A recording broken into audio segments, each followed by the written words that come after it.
It's not a big deal. But, listen, I think for most performers, you'd like for people to know that you were the one that was behind that character that they love so much. And so I remember that the show producers gave me access to Geoff Peterson's official Twitter account. And so I think once or twice, maybe 2 times, if that, I tweeted that, by the way, be sure and follow my puppet master, Josh Robert Thompson. And somebody tweeted, careful, Icarus.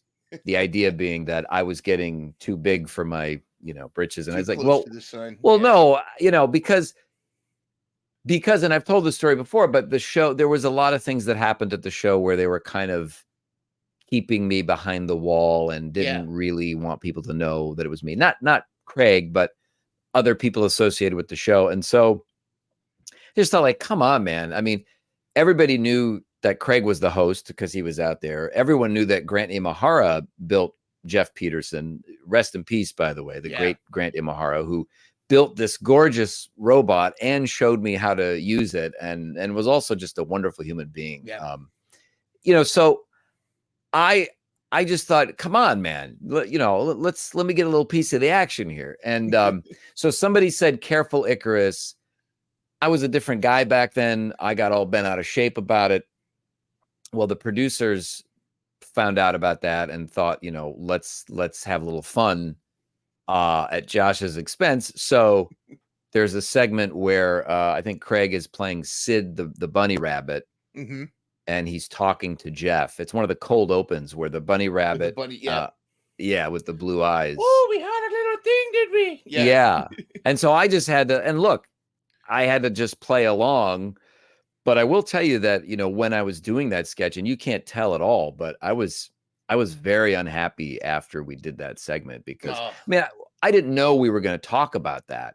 Oh, so I didn't. I thought you were in on it. I thought that was part of the discussion. Oh, no. So afterward, I was just like, wow. Not only did I feel like it's not a big deal now, but at the time it was like, well, not only did I feel dejected on Twitter by these people that were taking it the wrong way, but I also, or that the show didn't want my name out there, but I also felt like, oh, now they're making fun of me for it at your expense. So anytime someone would comment that for years, it would just make me feel, it would make me feel so sad. Bring back those feelings. Oh, yeah. But now I'm like, I autograph prints that say "Careful, Icarus," and I'm getting ready to. I have a merch store that's going to open very soon, and we're going to have the T-shirts again, and and people love it. And by the way, nobody knew this to begin with. They just thought it is a very funny segment. It's a very funny segment, and it became a running gag. So careful, Icarus. Careful, Icarus. I had this whole idea that I imagined that you and Craig were backstage. And you were like, look at this clown. Look what he said. And you showing him. And then the two of you had to laugh about it. No. Goodness. No, in fact, I did Craig's show recently. He's got a new podcast called Joy Podcast. Yeah. And, he and I are the same. I mean, we don't really hang out. I mean, he lives in Scotland most of the time.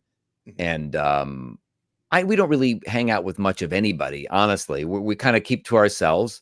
And it's not like there's any animosity. It's just, it's one of those things where, and I don't think this would happen, but you don't want to spoil, in a way, like this perfect working relationship, this perfect chemistry. I heard Gene Wilder say that once about working with Richard Pryor. Someone had asked them, do you guys hang out? He said, we don't. It's when we get together, this magical thing happens that I can't explain, and I only have that with very few people. And Craig is definitely one of them. And, when I did his show recently, he admitted to me that, the producers would find out if someone was having a shitty day, like if one of the writers was going through a divorce or I was going through a series of bad breakups, and they'd say, oh, I bet Josh is going to be on fire tonight, and he was right. Yeah. I think that was, and I don't, that's just the way I'm not offended by that. I'm not going to write an article about it and try to take down the show. That's just how it was. That's just like the landscape of that kind of show, Yeah. And it is true. I work better traditionally when I'm in the middle of some kind of pain or strife, but I think it's about finding a way to not have to always be in that mode. Yeah. That's kind of the key. It's a lot. It's interesting too, because I look throughout history, a lot of the great artists, Van Gogh cut off his ear. There's always like some tortured story that goes with it. And that's right. You hear about a lot of like musical artists that just get totally lost to drugs and alcohol and a lot of things. Yeah. And it's just, I can see being like you said, you're putting yourself out there. It's you. And like, for example, like I'll spend a whole day working on a video that I think is just perfect. It's hilarious. I'm cracking up the whole time. I put it up on TikTok and Instagram. Nothing. What gets the views? Some girl going yum yum ice cream for about right.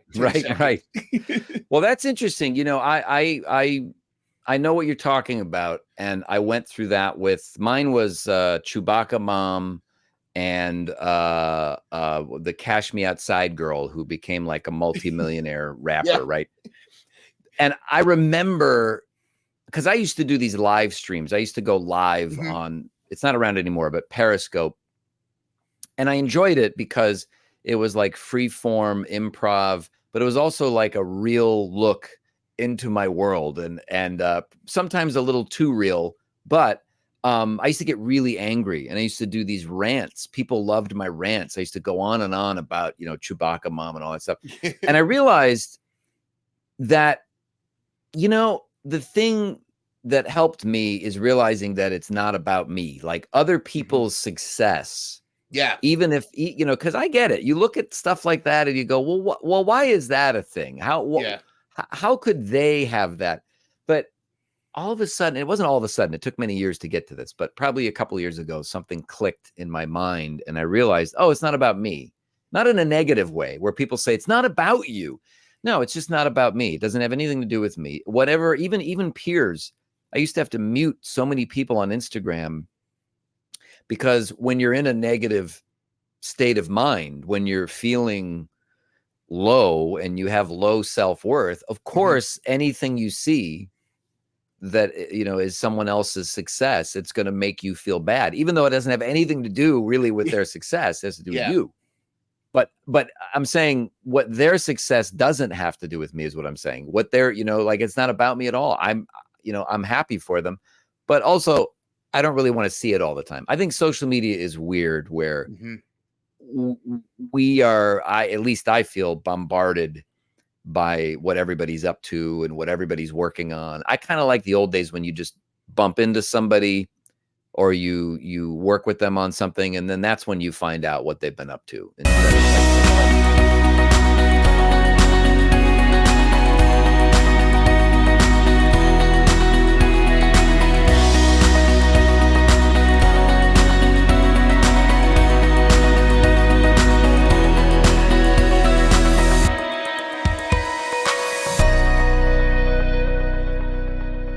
Catch new episodes of Mental Health Mondays every Monday morning at 7 a.m. Start your week off with a smile and some inspiration.